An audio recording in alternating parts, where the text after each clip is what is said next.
This is the world's strongest RC basher. Wait, no, hang on a second. This is the world's strongest RC basher. What I have here is a massive pile of aftermarket parts that I'm gonna put together to build a car basically from scratch. Originally, I was gonna buy an RTR car and build it from that, but I have so many aftermarket parts here that I think it's better just to build this from scratch. I got a screw kit and we are gonna make a brand new vehicle. Let me show you what I've got here. First of all, like you saw, I have got an M2C 4mm 7075 chassis. To go along with that, we've got a ton of other M2C parts, drive shafts, ABCD blocks, reinforcement braces, front and rear braces, shock mounts, shock caps and pistons, and a bunch of other really nice stuff. Now to make this the best basher in the world, we need to be concerned about weight. To go along with this stuff, I have got the new M2C carbon shock towers, new M2C top steering plate, M2C Ackerman arm and steering link connectors, this really nice carbon and aluminum servo mount, and some Lunsford Racing titanium turnbuckles. To go along with all this, we've got some VG springs, some RPM arms, some Vitavon steering and knuckles, and then, like I said, just some standard Arrma stuff to go on top of that. But of course, it all starts with the chassis. This should be a really exciting build. I'm gonna bring you along for the ride. Let's get started. Guys, we are making progress and this thing looks absolutely amazing. I've got most of the drivetrain done. We're running EXB differentials, front, rear, and center. Got all this beautiful M2C hardware on here, including really, really nice carbon fiber. Everything's installing perfectly, just like I would expect it to. Let me know in the comments if you'd like to see more time lapses of me actually doing this work, or if you just want to see these summaries like I normally show now. While you're down there, why don't you go ahead and get subscribed, hit that bell to get notified, because we've got a lot of really awesome stuff coming up in the future and you're not going to want to miss it. Update, we've got the Reefs Raw 500 installed here, and I have a Surpass 4585 motor installed. This is going to be significantly larger than the stock motor that comes in these, but it's also going to not be too heavy like the 1650 motor, and I think this is going to be a perfect balance. To go along with that, I've got a Max 6 ESC, and I have a 3D printed mount that's going to allow this to adapt to the standard stock mount. I think this is going to be a great setup, and I cannot wait to get this thing tried out. All right, moving forward. Central chassis is basically done, and man, this thing looks absolutely beautiful. I've got a few touch-ups left to do, but overall, she's pretty much ready to go.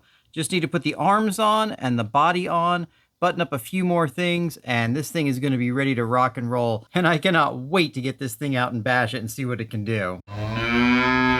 Guys, we are almost done with this thing. I have got the front and rear suspension done, all the plastic bits and pieces. This thing is absolutely amazing looking. I think this is the most beautiful RC car I've ever built. All we have left to do is to put the bumpers, yes, that's right, bumpers on, because I'm not going to be running a rear wing on this thing. I've got a special modification I've done to the body to accommodate that. I'll show you that when we get out there and start bashing. Speaking of which, I'm going to go ahead and get this thing finished up, and I'm going to see you outside. Let's bash this thing and see how it does.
Well guys, so far this thing is proving to be a ton of fun. It's super nimble, handles great in the air, and actually handles pretty well on the ground too. So far, other than a few marks on the body, everything's holding up great. Fun is awesome, but durability is critical. Let's go see how tough this thing is.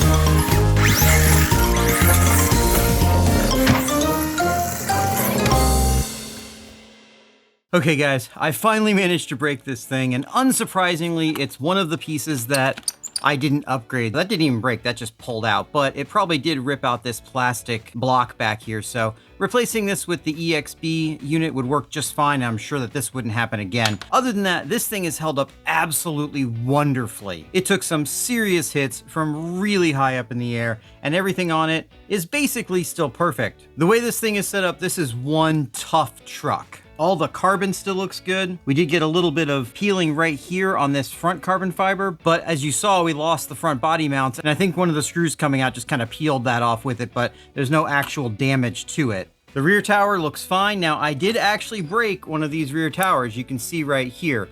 This was my fault though. I went ahead and got the rear reinforcement brace, and you can see this tower broke right here on the right-hand side, right at this reinforcement brace, and this reinforcement brace just put too much stress in one spot and didn't allow the whole tower to flex when it took a hit right here on the corner.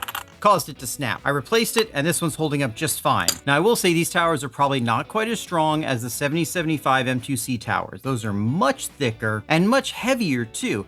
One of the goals of this build was to reduce the weight, and I think we did a great job of that. All these upgrades, this thing only weighs a couple of pounds more than stock. I really like not having the rear wing on here. It makes doing flips and self-righting a lot easier. This chassis is held up absolutely wonderfully. You can see not too much damage here. Don't really get a lot of scraping when you're doing mostly off-roading. But overall, other than my own mistake for not upgrading this piece that should have been upgraded to begin with, this thing, as far as I can tell, is an absolutely bulletproof setup. Should you do one of these? I don't know. The thing about it is, this is a lot of money. There's almost nothing left stock on here, and you can get most of this durability with a lot fewer upgrades. That being said, this was a lot of fun to build. I'm really glad I did it, and I'm really glad you came along for the ride. Now, if you enjoyed this video, make sure you get subscribed, because we got a lot of really awesome stuff like this coming up in the future. You're not gonna wanna miss that. And speaking of things you don't wanna miss, check out this video where I explain the best way to set your gear mesh on